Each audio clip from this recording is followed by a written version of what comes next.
Political analysis review channel Shastri స్మయోకి అందరికీ స్వాగతం. నా వీడియో నచ్చినట్లయితే లైక్ చేయండి, అలాగే నా ఛానల్ని తప్పనిసరిగా సబ్స్క్రైబ్ చేసుకోండి. వెస్ట్ బెంగాల్లో ఏప్రిల్ 23, 29లో 2 పేజెస్లో అసెంబ్లీ ఎలక్షన్స్ జరగబోతున్నాయి. 4వసారి అధికారంలో రావడానికి మమతా బెనర్జీ శతవిధాలా ప్రయత్నిస్తున్నారు. మరొక పక్క భారతీయ జనతా పార్టీ ఈసారి ఎలాగైనా వెస్ట్ బెంగాల్లో కాషాయ ధ్వజం ఎగరేయాలని తన స్ట్రాటజీస్ని ఇంప్లిమెంట్ చేయడం ప్రారంభించింది. ఈసారి వెస్ట్ బెంగాల్లో భారతీయ జనతా పార్టీ విజయానికి ముఖ్యంగా 5 అంశాలు, 5 ఫ్యాక్టర్స్ కారణం కాబోతున్నాయి. ఆ 5 ఫ్యాక్టర్స్ ఏంటో, అవి ఏ రకంగా భారతీయ జనతా పార్టీ విజయానికి కారణమవుతున్నాయో డిస్కస్ చేయబోతున్నాం. మొదటి ఫ్యాక్టర్ బీజేపీ విజయానికి ఉపయోగపడేది SIR, special intensive revision. Election commission ఈ ఎస్ఐఆర్ ప్రక్రియ ద్వారా వెస్ట్ బెంగాల్లో 64 లక్షల నేమ్స్ ని ఓటర్ లిస్ట్ నుంచి తొలగించడం జరిగింది. ముఖ్యంగా ఈ తొలగించిన నేమ్స్ లో బంగ్లాదేశ్ నుంచి వచ్చి వెస్ట్ బెంగాల్లో సెటిల్ అయిన ముస్లిం చొరబాటుదారుల ఓట్లే. ఈ ముస్లిం చొరబాటుదారులే ఇంతవరకు మమతా బెనర్జీకి వరుసగా 3 సార్లు టీఎంసీ గెలవడానికి కారణమయ్యాయి. వీళ్లే మమతా బెనర్జీకి స్ట్రాంగ్ ఓట్ బ్యాంక్ గా మారారు. ఇప్పుడు ఈ ఓట్లన్నీ ఈ ఎస్ఐఆర్ ప్రక్రియ ద్వారా పోవడంతో మమతా బెనర్జీ ఇది ఒక రకంగా సెట్ బ్యాక్ గా చెప్పాలి మమతా బెనర్జీకి. అందుగురించే మొదటి నుంచి ఎస్ఐఆర్ ప్రక్రియని వెస్ట్ బెంగాల్లో మమతా బెనర్జీ వ్యతిరేకించారు. అసలు ఈ ఎస్ఐఆర్ ప్రక్రియని స్టాప్ చేయాలని సుప్రీంకోర్టు వరకు కూడా వెళ్ళడం జరిగింది. అయితే అది ఫలించలేదు. మొత్తం మీద ఈ ఎస్ఐఆర్ ప్రక్రియ ద్వారా మమతా బెనర్జీ ఓట్ బ్యాంక్ లోని మెజారిటీ ఓట్లు తొలగించబడినట్లు రాజకీయ వర్గాలు చెబుతున్నాయి. సో ఈ ఎస్ఐఆర్ ప్రక్రియ బీజేపీ విజయానికి మొదటి ఫ్యాక్టర్. ఇక సెకండ్ ఫ్యాక్టర్ ప్రభుత్వ వ్యతిరేకత, అవినీతి. 2011లో మమతా బెనర్జీ టీఎంసీ అధికారంలోకి వచ్చింది. అంతకుముందు 3 దశాబ్దాలు కమ్యూనిస్ట్ ప్రభుత్వం వెస్ట్ బెంగాల్ నేలింది. కమ్యూనిస్ట్ ప్రభుత్వంలో ఇండస్ట్రీస్ లేవు, ఎంప్లాయ్మెంట్ లేదు, వెస్ట్ బెంగాల్ అభివృద్ధి చెందలేదు. టీఎంసీ వస్తే, మమతా బెనర్జీ వస్తే వెస్ట్ బెంగాల్ అభివృద్ధి చెందుతుందని బెంగాలీ ప్రజలు ఎంతో ఆశలు పెట్టుకున్నారు టీఎంసీ మీద. అయితే టీఎంసీ కూడా తన 3 సార్లు అధికారంలో కూడా వెస్ట్ బెంగాల్ని పెద్దగా అభివృద్ధి చెందేలా ప్రయత్నాలు చేయలేదు. ఇండస్ట్రియలైజేషన్ కూడా అంతగా కమ్యూనిస్ట్ ప్రభుత్వం టైంలో ఏ రకంగా వెస్ట్ బెంగాల్ ఉందో ఇంచుమించు ఇప్పుడు కూడా ఈ 3 సార్లు అధికారం తర్వాత కూడా టీఎంసీ పరిపాలన తర్వాత కూడా అభివృద్ధి కూడా ఆ రకంగానే ఉంది. మనం ముంబైని చూసినట్లయితే వెస్ట్ బెంగాల్ కోల్కతా ఏ రకంగా ఉందో అర్థమవుతుంది. ముంబై ఇండస్ట్రియల్గా చాలా డెవలప్ అయింది. మరి కోల్కతా, వెస్ట్ బెంగాల్ అక్కడ ఇండస్ట్రీస్ లేవు.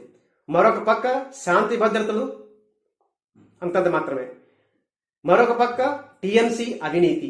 ఇలాంటి అనేక కారణాల వల్ల వెస్ట్ బెంగాల్ ప్రజలు ఈ 3 సార్లు మమతా బెనర్జీని సీఎంగా చూసిన తర్వాత వ్యతిరేకతతోటి బీజేపీకి ఓటేయాలని ముందుకు వస్తున్నట్లు రాజకీయ వర్గాలు చెబుతున్నాయి. మరొక పక్క ఇంట్రెస్టింగ్ విషయం ఏంటంటే కమ్యూనిస్టులు, కాంగ్రెస్ కూడా ఈ 2 పార్టీలు విడిగా పోటీ చేస్తున్న టీఎంసీతో కలవకుండా వాళ్ళు ఏ రకంగానూ ప్రభుత్వ వ్యతిరేక ఓటుని చేర్చలేకపోతున్నారు. ఎందుకంటే వాళ్ళ ప్రభావం అంతంత మాత్రమే. కాంగ్రెస్లు, కమ్యూనిస్టులు ఈ అసెంబ్లీ ఆటలో అరటిపళ్ళు మాత్రమే. సో ఈ ప్రభుత్వ వ్యతిరేకత, యాంటీ ఎస్టాబ్లిష్మెంట్ ఓట్ బీజేపీకి విజయానికి ఒక ముఖ్యమైన ఫ్యాక్టర్గా కాబోతోంది. ఇక 3వ అంశం హిందూ ఓట్ కన్సోలిడేషన్, నరేంద్ర మోడీ ప్రచారం.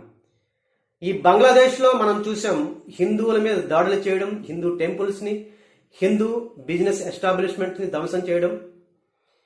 ఇప్పుడు ఇది ఈ వెస్ట్ బెంగాల్ ఎలక్షన్స్ లో బీజేపీ ప్రచారాస్త్రంగా మార్చుకోబోతుంది. అంతేకాకుండా బంగ్లాదేశ్ నుంచి వచ్చిన చొరబాటుదారుల అంశాన్ని కూడా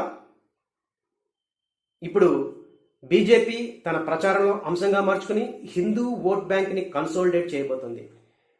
హిందూ ఓట్ మెజారిటీ వెస్ట్ బెంగాల్లో మెజారిటీ ప్రజలు హిందువులే. 70% మంది హిందువులు ఉన్నారు వెస్ట్ బెంగాల్లో.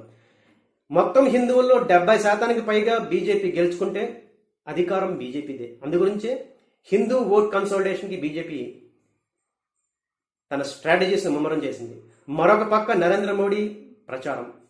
బీహార్ ఎలక్షన్స్ అయిన వెంటనే నరేంద్ర మోడీ స్టేట్మెంట్ ఇస్తూ బీహార్ నుంచి గంగ వెస్ట్ బెంగాల్కి ప్రవహిస్తుంది. అలాగే ఇప్పుడు అధికారం కూడా బీహార్ నుంచి వెస్ట్ బెంగాల్కి ప్రవహించబోతోంది. ఆటవిక రాజ్యాన్ని బీహార్ ప్రజలు కోరుకోలేదు, అలాగే వెస్ట్ బెంగాల్ ప్రజలు కూడా ఆటవిక రాజ్యాన్ని కోరుకోరంటూ ఆటవిక రాజ్యం అనే స్లోగన్తో నరేంద్ర మోడీ తన ప్రచారాన్ని ముమ్మరం చేశారు. అంతేకాకుండా ఈ ఇన్ఫిల్ట్రేటర్స్ చొరబాటుదారులు కూడా ఏరి వేసే వరకు బీజేపీ నిద్రపోదంటూ ఒక పక్క నరేంద్ర మోడీ, మరొక పక్క అమిత్ షా తన ప్రచారాన్ని ముమ్మరం చేశారు. అంటే anti establishment vote, Narendra Modi ప్రచారం బీజేపీ విజయానికి మరొక ఇంపార్టెంట్ ఫ్యాక్టర్గా మారబోతోంది. ఇక 4వ అంశం హుమయూన్ కబీర్. హుమయూన్ కబీర్ టీఎంసీలో పనిచేశాడు. ఆయన టీఎంసీ సస్పెండ్ చేసింది. ఈయన వెస్ట్ బెంగాల్లో బాబ్రీ మసీదుని తిరిగి కడతానంటూ ఒక ప్రకటన చేశాడు. ఈ ప్రకటనతో ముస్లిమ్స్లో ఈయనకి పెద్దగా చాలా ఎక్కువగా ఫాలోయింగ్ ప్రారంభమైంది. ఈయన ఇప్పుడు ఎంఐఎం, ఆల్ ఇండియా ఎంఐఎం తోటి అలయన్స్ అయి 182 స్థానాల్లో పోటీ చేయబోతున్నాడు, ముస్లిమ్స్ మెజారిటీగా ఉన్న స్థానాల్లో. ఇదే జరిగితే మమతా బెనర్జీ ముస్లిం ఓటు బ్యాంకు చీలిపోయే అవకాశం ఉంది. గత 21 ఎలక్షన్లు చూసినట్లయితే 112 అసెంబ్లీ స్థానాల్లో, ముస్లింలు అధికంగా ఉన్న అసెంబ్లీ స్థానాల్లో మమతా బెనర్జీ టీఎంసీ 106 స్థానాలు గెలుచుకుంది. అప్పుడు బీజేపీ కేవలం 5 స్థానాలకే పరిమితమైంది అక్కడ. ఇప్పుడు ఈ ముస్లిం ఓట్లు చీలిపోతే ఈ Humayun Kabir all India MIM వల్ల అది భారతీయ జనతా పార్టీ విజయానికి ఒక కారణం కాబోతోంది. ఇక తర్వాతి అంశం మథువా కమ్యూనిటీ. ఈ మథువా కమ్యూనిటీ బంగ్లాదేశ్ నుంచి వచ్చి వెస్ట్ బెంగాల్లో స్థిరపడ్డ హిందూ ఎస్సీలు. వీళ్ళు నదియా, 24 పరగనా, అలాగే బంగ్లాదేశ్ బోర్డర్ డిస్ట్రిక్ట్లో ఎక్కువగా ఉన్నారు ఈ మథువా కమ్యూనిటీ ప్రజలు. వీళ్ళందరూ సుమారుగా 50 అసెంబ్లీ స్థానాలను ఇన్ఫ్లుయెన్స్ చేసే కెపాసిటీ ఉంది వీళ్ళకి, ఈ మథువా కమ్యూనిటీకి. ఈ మథువా కమ్యూనిటీకి ఈ మథువా కమ్యూనిటీ ఏ పార్టీకి సపోర్ట్ చేస్తే ఆ పార్టీ వెస్ట్ బెంగాల్లో సుమారు 50 నుంచి 60 స్థానాలు గెలుచుకునే అవకాశం ఉంది. 2021లో ఈ మథువా కమ్యూనిటీ బీజేపీకి సపోర్ట్ చేయడం జరిగింది. అందుగురించే బీజేపీ ఆ ప్రాంతంలో గణనీయంగా సీట్లను గెలుచుకోగలిగింది.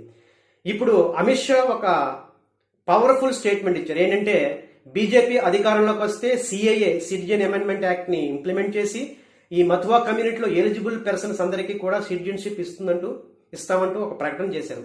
ఈ ప్రకటన చాలా పవర్ఫుల్ గా పనిచేసే అవకాశం ఉంది. సో మథువా కమ్యూనిటీ బీజేపీకి సపోర్ట్ గా నిలిచే అవకాశం కూడా ఉంది. అయితే ఎస్ఐఆర్ ప్రక్రియలో ఈ మథువా కమ్యూనిటీ కొన్ని ఓట్లని ఐడెంటిటీ ప్రాబ్లం వల్ల తొలగించినట్లు వార్తలు వస్తున్నాయి. అయితే ఇటువంటి సమస్యలున్నా మొత్తం మీద మథువా కమ్యూనిటీ ప్రజలు భారతీయ జనతా పార్టీకే ఓటు వేయబోతున్నట్లు రాజకీయ వర్గాలు చెబుతున్నాయి. ఇది కూడా బీజేపీకి ఉపయోగపడే అంశమే. సో ఈ 5 అంశాలు బీజేపీ విజయానికి కారణం కాబోతున్నాయి.